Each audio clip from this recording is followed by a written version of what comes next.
My name is Annika Hokinson. I'm a junior at the Salt Lake School for Performing Arts. I deal with a lot of difficulties with mental illness and chemical imbalances, and I also live in Utah, and so it's sometimes hard to be accepted here being gay.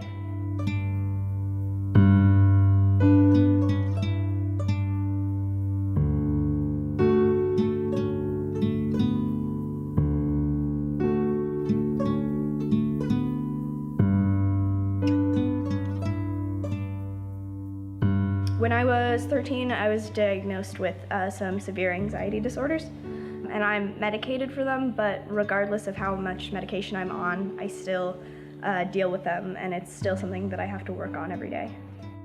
It's really hard to interact with other people because I have trouble dealing with myself, and so when there are other variables of other people, it makes it rough for me. But then also, my parents aren't very understanding about having mental illness issues, and so they don't let a lot slide regardless of whether I'm having a panic attack or not. I had to recently leave Highland High School because I was having too many anxiety issues, so I'm currently homeschooled and I take a couple classes at the Performing Arts School so that I have some kind of social outlet, but I wasn't able to continue to go to public school because I couldn't deal with it.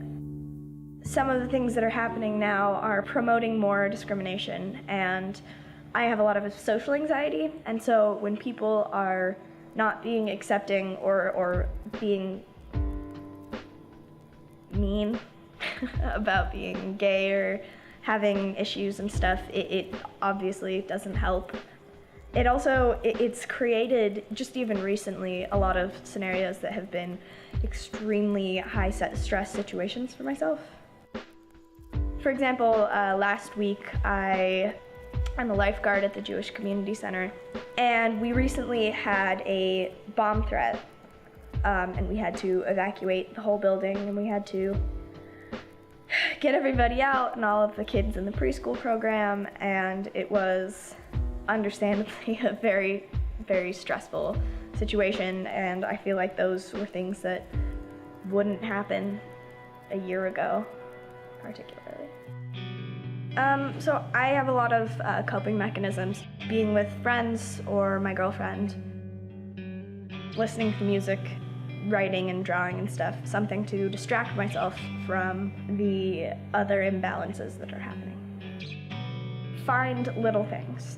Like little things that help me. For example, I flip coins, which is like a kind of random thing, but that experience, I don't know, doing that, it calms me down, little things like that. Or even things like eating ice, just little things that distract yourself enough that you can get yourself under control.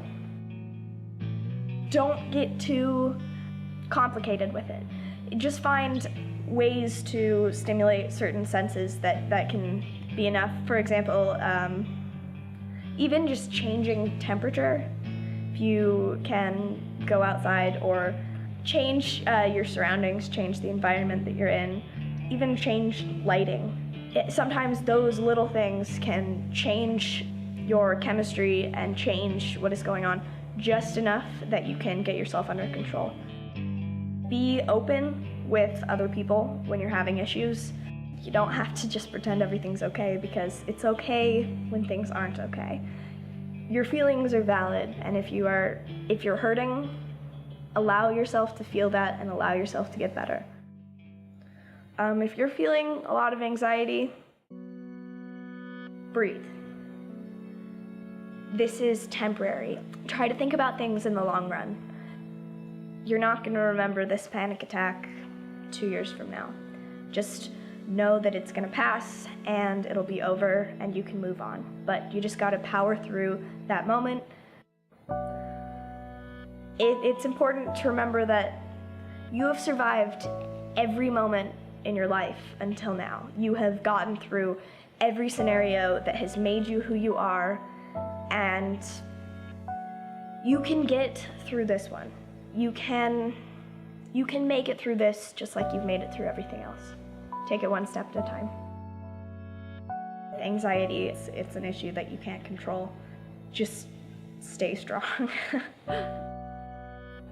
When you're around someone that's having a panic attack, it's important to stay calm yourself, because if you freak out while the other person is, it kind of pushes it on.